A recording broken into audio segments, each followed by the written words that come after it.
Добра е состојбата на двајцата македонски државјани кои беа заболени од коронавирусот.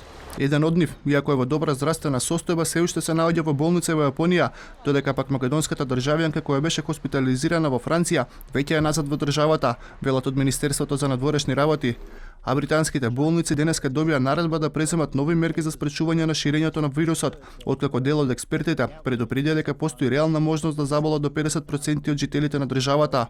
Здравствените власти планираат да користат 24 болници за лекување на пациенти во случај на зголемен број на заразени, а детали за планирањето се појави откако синоќа од Светската здравствена организација ги повикаа владите да ги зголемат напорите во борбата против заболувањето. Дел од кинеските медиуми денеска пак објавија дека председателот Си Џинпин знаел за епидемијата на новиот коронавирус неколку недели пред јавно да се објави проблемот, но и покрај предупредувањето на докторите, владата задоцнила со одговорот.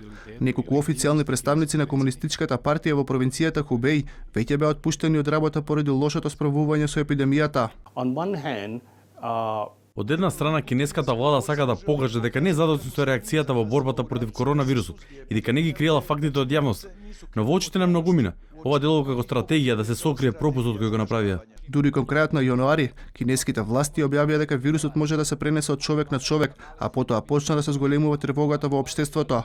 Веќе на 23 јануари, Вухан стана првиот град што воведе забрана за возила да го напуштат градот, а поради коронавирусот се одложи и годинешната сесија на кинескиот парламент.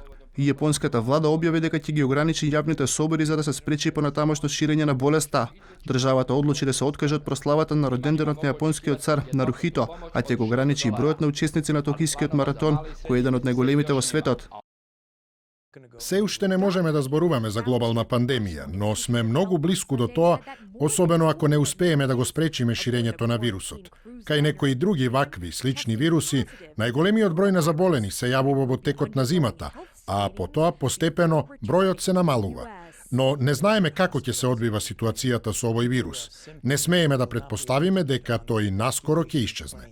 Јапонското министерство за здравство денеска потврди дека кај уште 99 лица кои се наоѓаат на крузерот Diamond Princess, закотвен во близина на јапонскиот град Јокохама, е потврден новиот коронавирус. Со ова, бројот на заразени на бродот во кој има 3700 патници и членови на екипажот се искачи на 454 лица.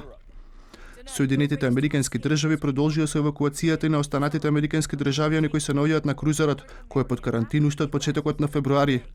Бројот на загинати од коронавирусот во Кина достигна 1765 лица, откако во провинцијата Хубеј вчера беа регистрирани нови 105 смртни случаи. Бројот на заразени пак се искачи на повеќе од 70.000.